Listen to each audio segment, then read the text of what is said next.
Hello and welcome to another video by Rick Miracle. Hey, in my series Freemasonry and Satanism. Freemasonry and Satanism. Are they connected? Well, Satan's connected to Lucifer, and the higher level Freemasons have acknowledged Lucifer as their deity. So Freemasonry and Satanism seems to be connected. The Freemasons seem to be the face of the Jewish culture trying to rebuild King Solomon's temple, the Zionists and the Illuminati. That's clear enough. The Freemasons have built a lot of models of the King Solomon's temple, and a lot of the symbols with the Illuminati, Freemasons, and apparently these groups are tied with the Communist and the Zionist, all vying for a global world order, as sort of prophesized the coming of this dictatorship, and then apparently after that Armageddon, and apparently after that, when the destruction is like hell on earth, Jesus Christ will come just in time to save the planet. That's the prophecy. So the topic in this book, series 214, Caesar and Christ, by Will Durant.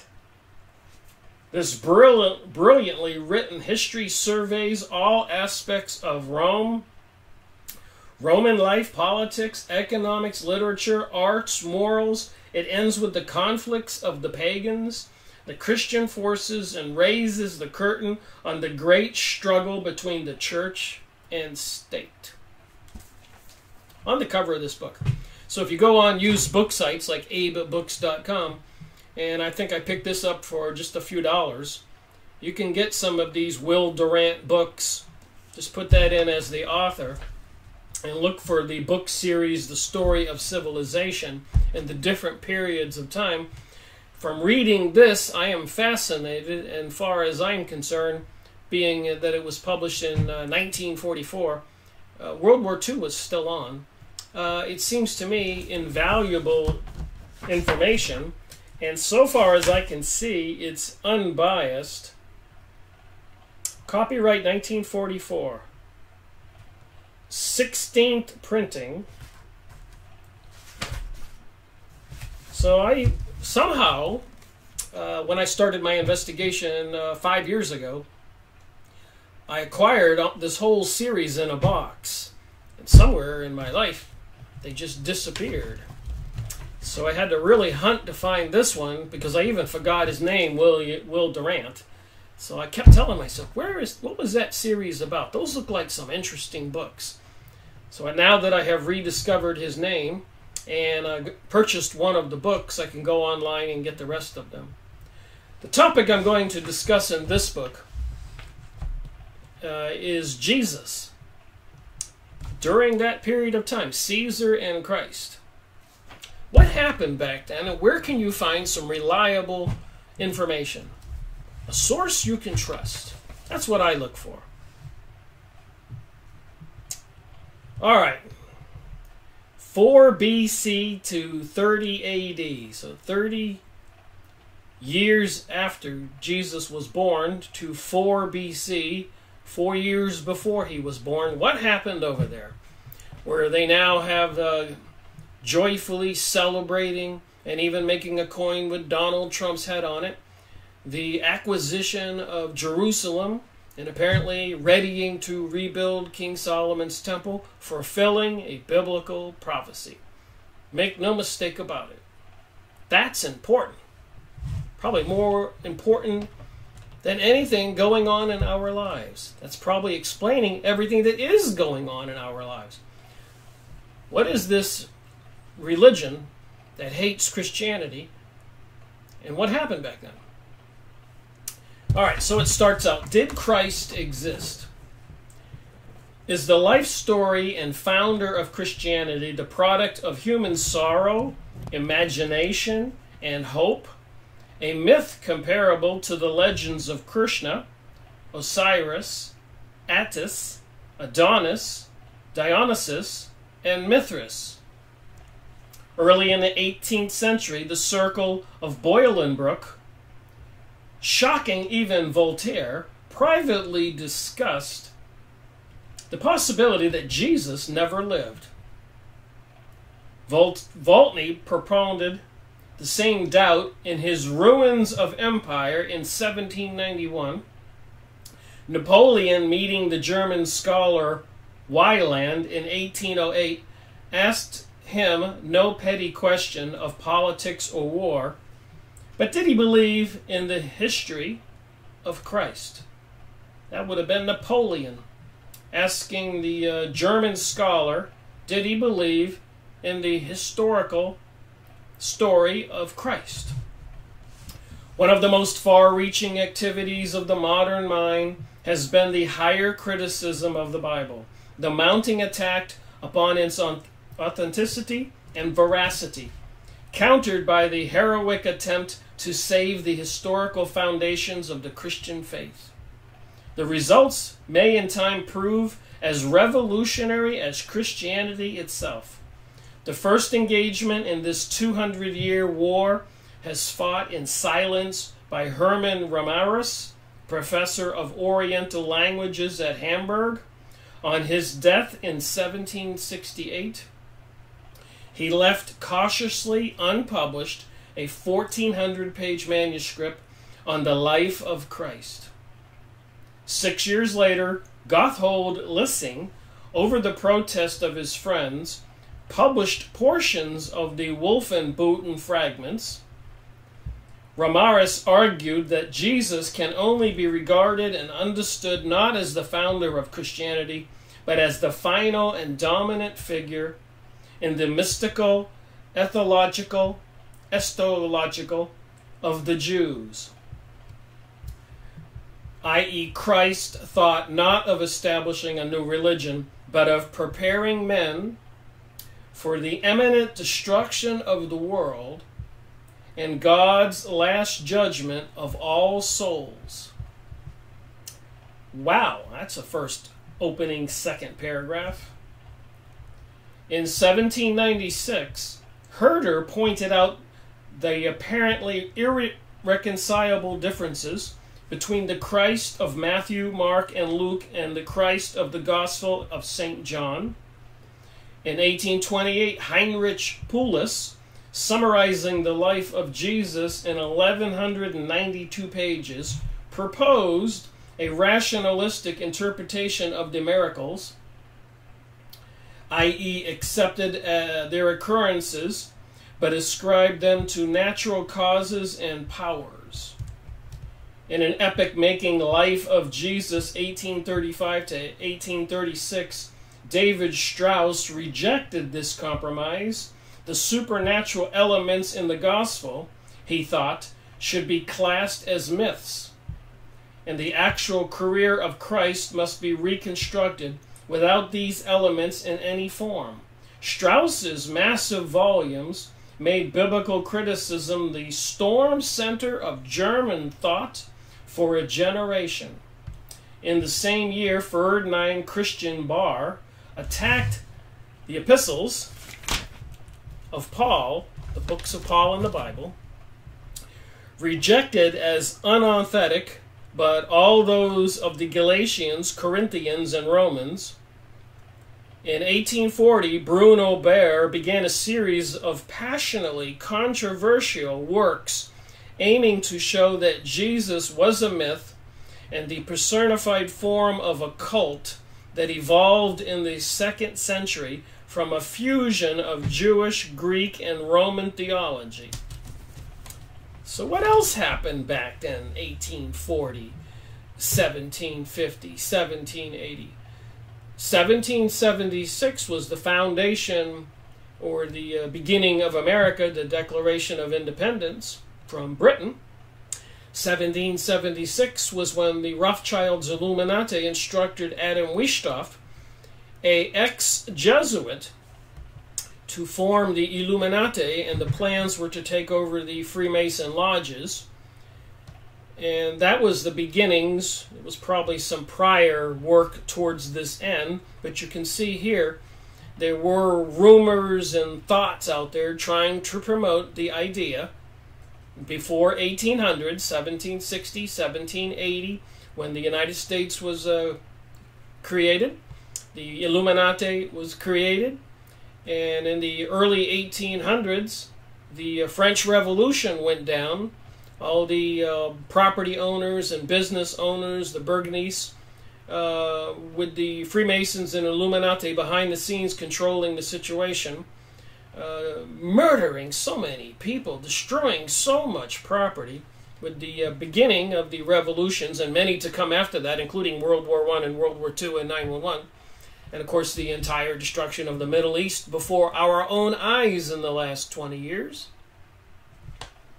All this is tied together, in my opinion. And now the coin with Donald Trump's head on it overlaid King Cyrus, the previous king that helped build King Solomon's temple twice. And on the same coin it says Balfour Agreement above Donald Trump's head, and other evidence to support that they're preparing to build King Solomon's temple for the third time to fulfill prophecy.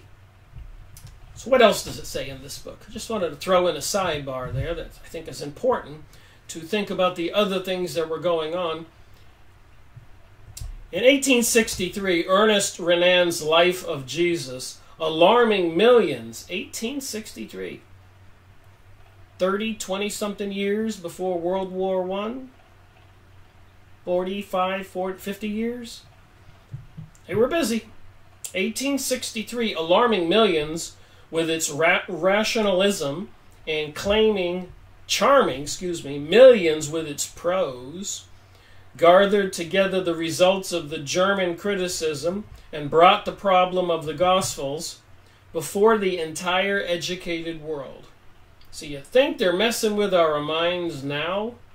Now that we have the internet and we have QAnon and so much more, all these talking heads on the internet trying to warn us and alert us to all this doomsday, all this propaganda, all these people thinking that Christians are haters, all this propaganda to promote homosexuality, pansexualism, transgenderism, anti-Christian, anti-nationalism, pro-globalism, pro-world control, and all the chaos, bombings and shootings and murders and deaths and preparations for something.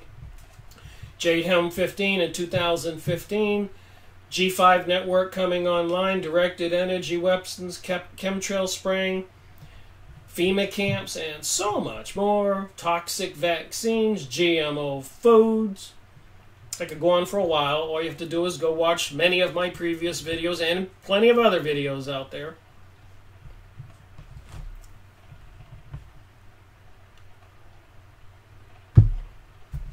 The French school reached its climax at the end of the century with the Abbé Louis, who subjected the New Testaments to such rigorous textual analysis that the Catholic Church felt compelled to excommunicate him and other modernists. Meanwhile, the Dutch school of Pearson, Niebuhr, and Mathis carried the movement to its furthest point by laboriously denying the historic reality of Jesus. A lot going on prior to World War I. Prior to the French Revolution, all the preparations to overthrow that country and murder so many people in horrific ways. Does anybody ever wonder what's going to happen when they do World War III? Does history repeat itself? Is what Albert Pike said in 1888 to be believed when he prophesied World War III, who would fight it, and they did. World War II, who would fight it, and they did. And World War III, and who would fight it, and it seems like that's the battle that's looming. A world revolution. The only video they took down in my series on YouTube, World Revolution, the plot to destroy civilization by Nestor Webster. Weird, ironic, you think? Coincidence, you think? In Germany, Arthur Drews gave this narrative conclusion its definitive exposition in 1906, and in England, W.B. Smith and J.M. Robertson argued to a like denial. The results of 2 centuries of discussion seem to be the annihilation of Christ. None of this started yesterday. These people have been working for a long time, even creating the Illuminati in 1776, and fostering independence from Britain in 1776, which I think was a good thing. But what was their real reason? Are they planning on the United States being the new Rome, the new Atlantis? It seems so. The center of the military might, conquering and controlling the world. And will the people of the USA resist? Will they use artificial intelligence and facial recognition to control us and eliminate the opposition to their worldly plans? It seems likely. What evidence is there for Christ's existence? The earliest non-Christian reference occurs in Josephus, Antiquities of the Jews, in 93 AD. So when you hear what I have to say, make up your own mind. So in 93 AD, they have documentation from a book called the Antiquity of the Jews from a Jewish man called Josephus. In 93 years after Jesus was born. Remember, our calendar says 2018, so that's 2018 years since Jesus was born. But many of us believe they have the date wrong. It might be a year or two, or certainly not December 21st, as his birthday. Okay, so what did Josephus of Antiquities of the Jews say in 93? If people don't want to believe in Jesus, listen to this. At that time lived Jesus, a holy man, he says. If man, he may be called. If man, he may be called. If he's not a man, what else is he? For he performed wonderful works and taught men and joyfully received the truth. And he was followed by many Jews and many Greeks. He was the Messiah. So that's Josephus in this book by this author in 1945. Right there where my finger is. If you don't believe me, please look at it.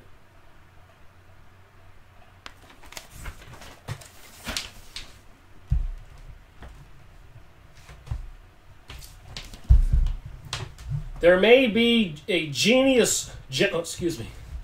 Getting off to a bad start speaking today.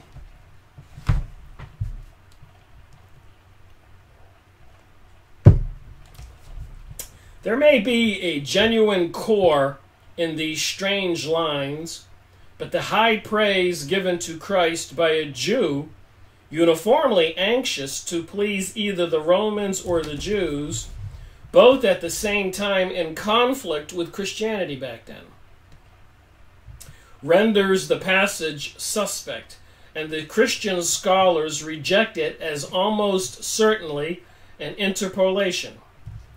There are references to Yesha, Y-E-S-H-U, I don't know how you would say that, Yeshu of Nazareth. Remember, they didn't have J back then for Jesus. They called him Yiwa, God Yiwa. So Y-E-S-H-U. So there were references to Yeshu of Nazareth in the Talmud, but they are too late in due to be certainly more than a counter-echoes of Christian thought. The oldest known mention of Christ in pagan literature is in a letter to the younger Pliny, P-L-I-N-Y, and that would have been 110 A.D., asking the advice of Trojan on the treatment of Christians. So back then, Pliny, a famous philosopher, was asking the leader of Rome about how to treat the Christians. So what was he doing, saying back then, how do we treat the Christians? If there were Christians, there must have been a Christ, and Jesus was called the Christ. So the religion back then had sprouted, was born, after Jesus was crucified. And there's plenty of evidence here to suggest that. So back then, 110 A.D., young Pliny, Pliny, asked the advice of Trojan, the leader of the, probably not Caesar, but another Roman leader, on the treatment of Christians. 5 years later, Tacitus, Tacitus, again, how do you pronounce these names? Described Nero's persecution of the Christina in Rome. So they called them Christina, not Christians. And Nero was persecuting the Christians. So they were persecuting the Christians prior to, in 340 A.D., I believe it was, the Council of Nicene, when Rome was actually declining, for them to finally grasp Christianity and make it the religion of the land. Prior to that, they were persecuting the Christians. And the Christians were a group of Jewish people who believed Jesus was real. So they were largely Jewish people. Other people were joining that cult, if you want to call it a cult. And Jesus wasn't trying to start a cult, in my opinion. And he says that, and so do other people. And pictured them as already AD 64, numbering adherents throughout the empire. So 64 years after Jesus was born, 34 years or 30 years after he was crucified, we have a number of adherents throughout the empire. The paragraph is so Tatian in style, force, and prejudice that all biblical critics only Druze, I guess Drew is somebody's name, D-R-E-W-S, questions its authenticity. Suetonius, 125, mentions the same persecution and reports Claudius' banishment of the Christians, banishment of Jews who, stirred up by Christ, were causing public disturbances. So again, Jesus was born a Jewish person, or of the Essenes, a Jewish tribe, or I guess one of the cults, one of the Jewish tribes. And apparently they were calling themselves Christians, and they were causing public disturbances according to this book. So did Jesus exist if all this is in ancient history? And in the archives of the Caesars and the Claudius and the Nero. Makes me think he was a real character who was executed, and he had a lot of adherents, and they were causing public disturbances. The passage accords well with the Acts of the Apostles, which mentions a decree by Claudius that the Jews should leave Rome. These references prove the existence of Christians rather than of Christ. But unless we assume the latter, we are driven to the improbable hypothesis that Jesus was invented in one generation. Moreover, we must suppose that the Christian community in Rome had been established some years before 52 to merit the attention of an imperial decree. So I guess you don't make an imperial decree, and you don't want to have persecution and banishment and Christians who are causing public disturbances. You don't have that going on unless there were Christians there.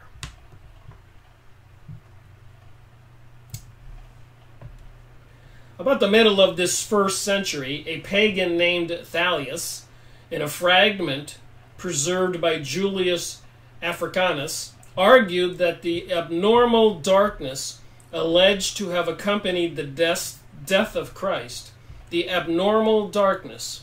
Some mysterious things did happen on that crucifixion, that execution. Sky turned all dark. What do we know? All we can do is read books and research and use our minds and think.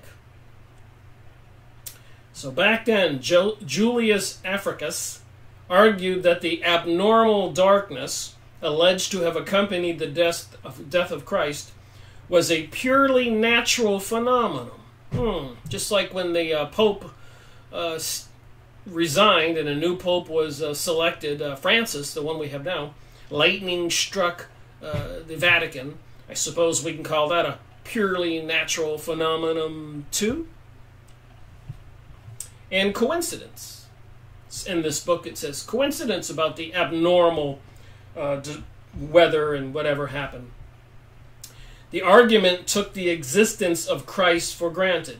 So back then, almost 2,000 years ago, they were having an argument about the abnormal disturbances at the crucifixion of Jesus. And they took it for granted that Christ was real. But today, with the social conditioning and all the propaganda, a lot of people are going the other way.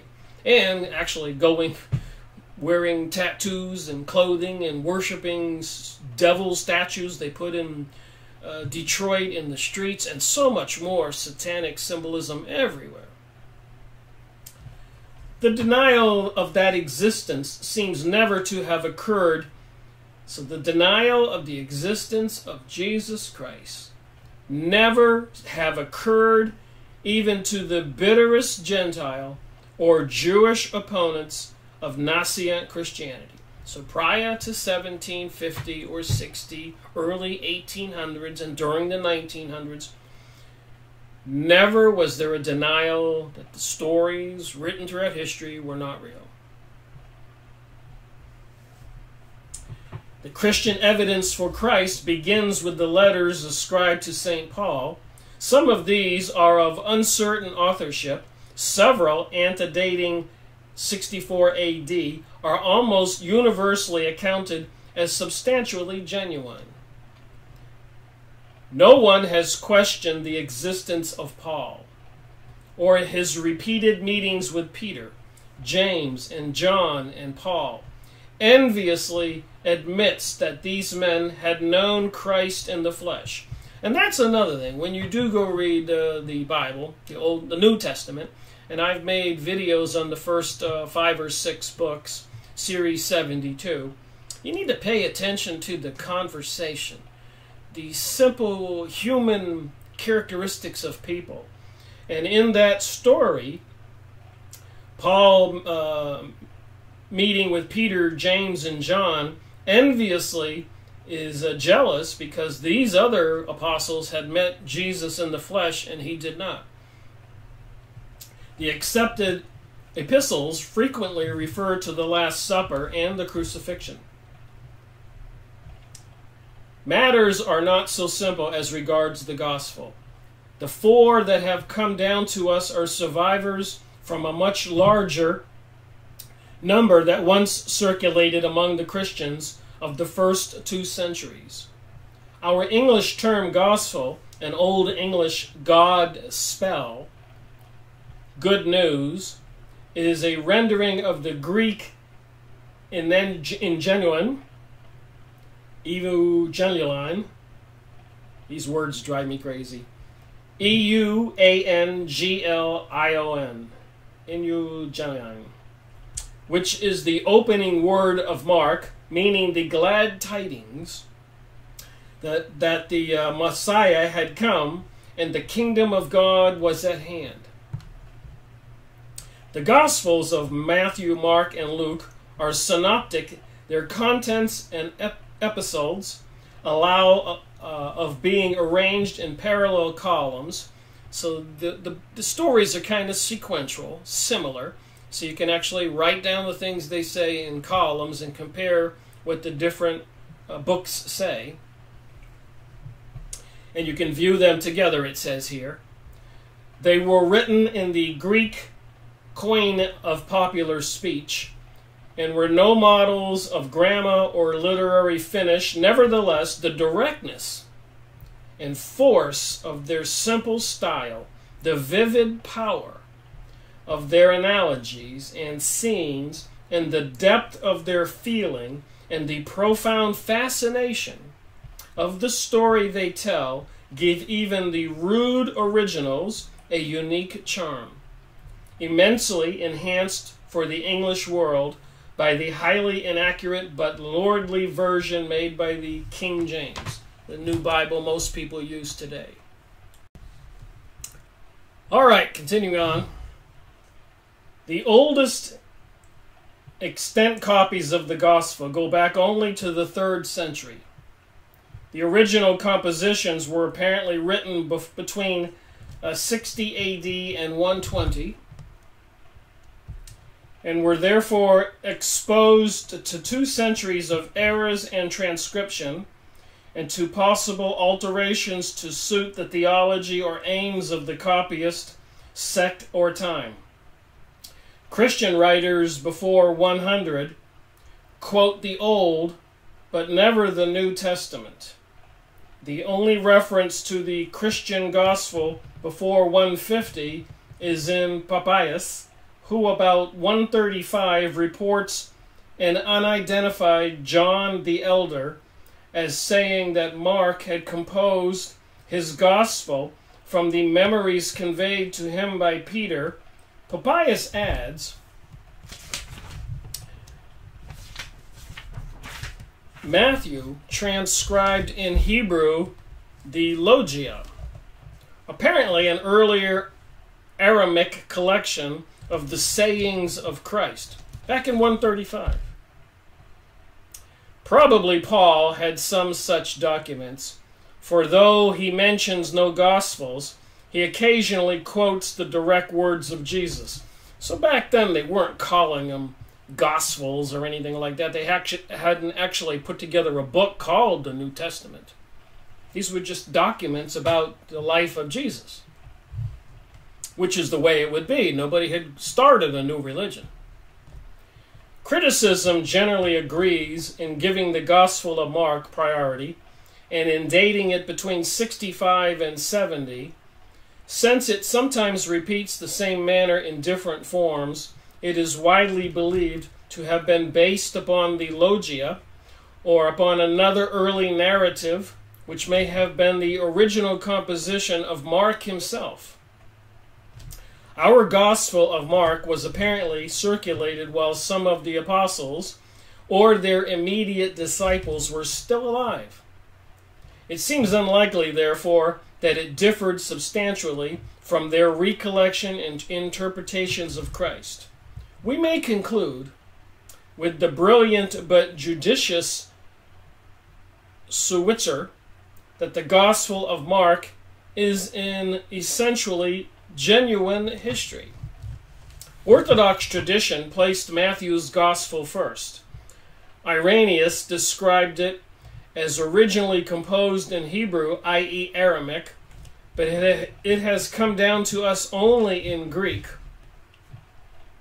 Since in this form it apparently copies Mark and probably also has the Logia, criticisms inclines to ascribe it to it a disciple of Matthew rather than to the publican himself. Even to the most skeptical students, however, concede to it as a early date as 85 to 90 AD, years after Jesus.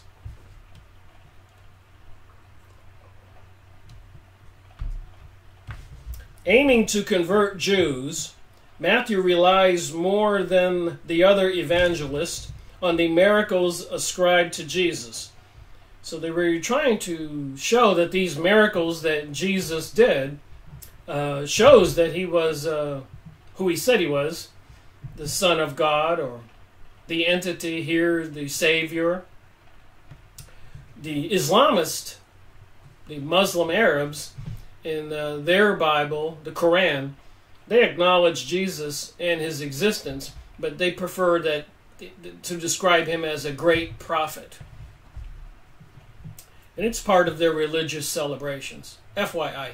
But apparently in the Jewish encyclopedia and all the books I found, they adamantly deny that Jesus ever lived. And then we're reading this from Will Durant in these ancient books on civilization and his research.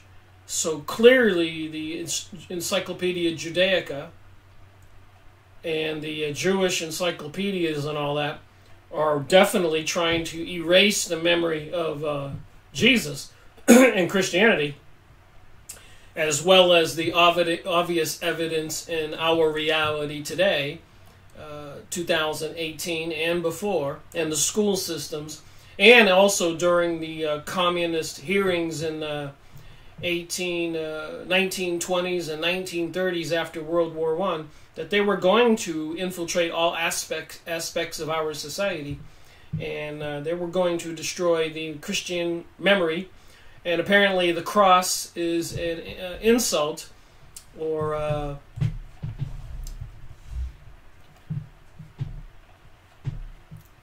what's that word? It angers the Jews, the cross. It offends them. You've got to remember certain words. So we can't have offensive things going on anymore. And because the Jews were accused of executing, crucifying Jesus, some Jews, because all the followers were Jews who turned into Christians. So clearly Christianity is a religion following Jesus. But apparently the philosophy they want to feed everybody these days is Christianity is a hatred religion because the cross offends the Jews, so they would like to erase it from our minds. That's going to take some effort. It might take World War III and a world revolution and a lot of beheadings and people who don't swear allegiance to this Antichrist, the new satanic Luciferic religion, all biblical prophecy unfolding before our very eyes.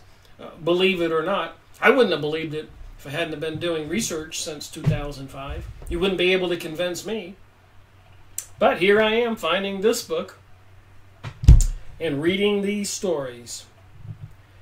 Aiming to convert Jews, Matthew relies more than other evangelists on the miracles ascribed to Jesus and is suspiciously eager to prove that many Old Testament prophecies were fulfilled in Christ. Nevertheless, it is the most moving of the four Gospels and must be ranked among the unconscious masterpiece of the world's literature. The Gospel, according to St. Luke, generally assigned to the last decade of the first century, announces its desire to coordinate and reconcile earlier accounts of Jesus and aims to convert not Jews but Gentiles. So at the end of the 100-year period, that century, they were trying not to convert the Jews, but they were trying to convert the Gentiles, the rest of us on the world who are not Jews, into Christians. Very probably Luke was himself a Gentile, the friend of Paul and the author of the Acts of the Apostles. Like Matthew, he borrows much from Mark. Of the 661, not quite sure, is it 66 or 661? I bet it's 66. It's got a 66 and looks like an I next to it. Verses in the received text of Mark, over 600, well now again it may be 661 because they're mentioning 600, are reproduced in Matthew and 350 in Luke, mostly word for word. Many passages in Luke that are not in Mark occur in Matthew, and again nearly verbatim. Apparently Luke borrowed these from Matthew, or Luke and Matthew took them from a common source now lost. Luke works up these candid borrowings with some literary skill. Rene thought this gospel the most beautiful book ever written. The fourth gospel does not pretend to be a biography of Jesus. It is a presentation of Christ from the theological point of view as the divine logos, or the Word, creator of the world and redeemer of mankind. It contradicts the synoptic gospel in 100 details and in its general picture of Christ. The half-Gnostic character of the work and its emphasis on the metaphysical ideas have led many Christian scholars to doubt that its author was the Apostle John. Experience suggests, however, that an old tradition must not be too quickly rejected, or our ancestors were not fools. Recent studies tend to restore the fourth gospel to the date near the end of the first century.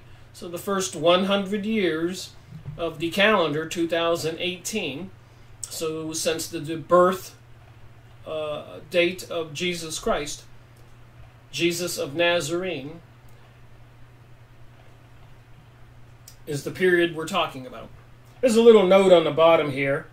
In 1897 and in 1903, Grenfell and Hunt discovered the ruins at Oxyrhynchus in Egypt, 12 fragments of Logia, loosely corresponding to passages in the Gospels.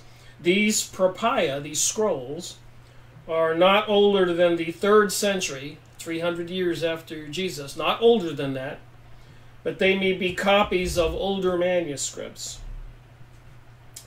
So recent studies tend to restore the fourth gospel to the date near the end of the 1st century.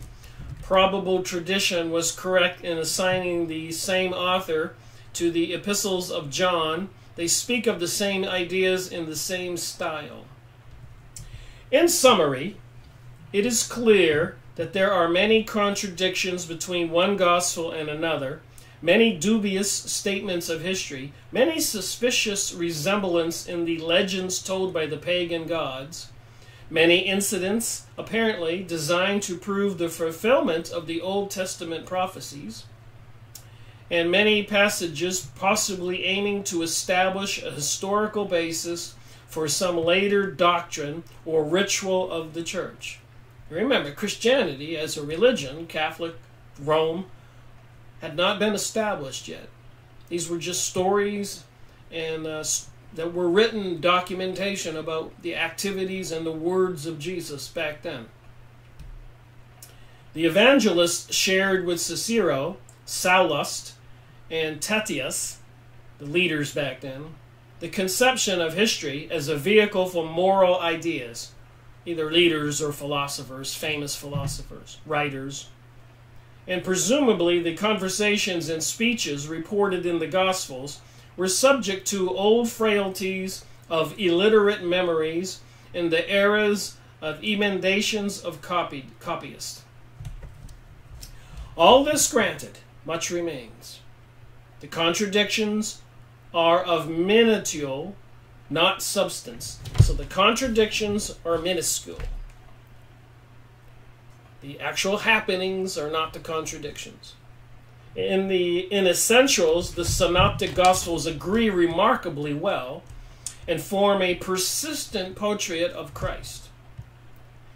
In the enthusiasm of its discoveries, the higher criticism has applied to the New Testament test the authenticity so severe that by them 100 ancient worthies, e.g. Hammurabi, David, Socrates, would fade into legend. So they were trying to test the authenticity, but there's so much here that they can't. Despite the prejudices and theological preconceptions of the evangelists, they record many incidents that mere inventors would have concealed. So there's many contradictions or many things that are in these writings. If somebody were trying to recreate it or fabricate it to fool everybody, there's so much little nuances in these writings that anybody creating the forgeries would have never inserted them in there. Let me finish reading this.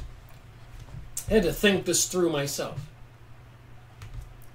The competition of the apostles for higher places in the kingdom, their flight after Jesus' arrest, Peter's denial, the failure of Christ to work miracles in Galilee, the references of some auditors to his possible insanity, his early uncertainty as to his mission. So all these things, if this was a forgery, a fabrication to make Jesus some popular star, they wouldn't have put in all these frailties, these human characteristics. You get it? His confessions of ignorance as to the future, his moments of bitterness, his despairing cry on the cross, and the cross when they're crucifying, he goes, God, Father, why have thou forsaken me? So if they were trying to make this guy into some superhero, they wouldn't have put all these frailties and human characteristics, would they? Anyways, I get what the author's trying to say. No one reading these scenes can doubt the reality of the figure behind them. That a few simple men should in one generation have invented so powerful and appealing a personality, so lofty in ethic, and so inspiring to vision a human brotherhood, so inspiring to bring us hundreds and hundreds of years of Christianity, a third of the planet. If God does have control over what goes on, he must have had a hand in this and wanted the messages that Jesus was trying to teach and adding a commandment that we should love one another. I don't know how people can argue about that, whether they think Jesus was real or not. Certainly that message needs to be listened to, but I know a lot of people disagree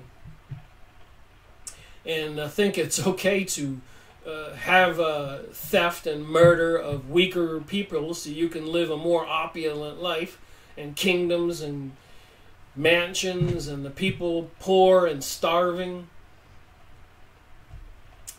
I guess God has a purpose for it all. Of course, it does confuse a lot of us.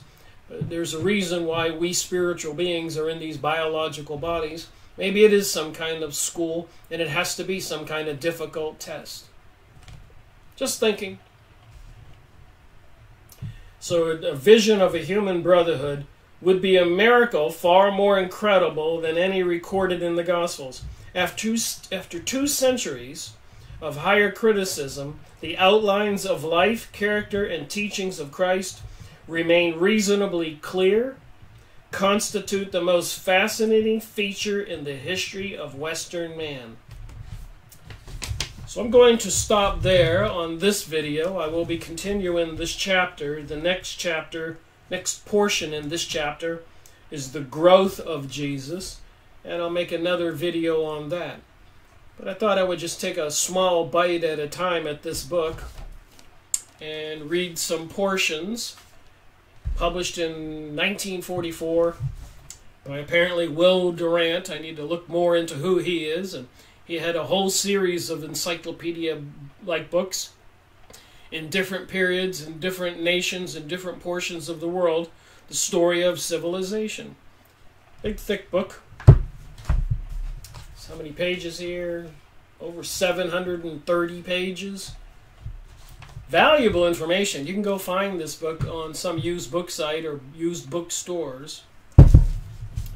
It's things like this that I find information more or less that I can trust and discuss and get my mind to think and see things from different points of view rather than accept the social conditioning our leaders are trying to give us, the people who are controlling the government and the newspapers and the school systems and all of that. And then this information coming from QAnon and the apparently sealed indictments and the proposed arrest of all these people in the sinister societies of the cabal. And they're trying to show in a video I was watching today that we're supposed to trust this QAnon and these people and President Donald Trump and all these people. They're going to make everything all better. All these evil people are going to be arrested. Meanwhile, they keep dumping chemicals in the sky, and I haven't seen them take down all those microwave cell phone towers or stopping fires or other activities going on in the world, and all the propaganda on that Hurricane Florence. It just goes on and on and on, and telling people to get out of their homes and leave the beach. It's like they're trying to exercise their authority. Preconditioning, social conditioning, deception, propaganda. What are we to believe? So thank you for watching this video. Rick Miracle reporting.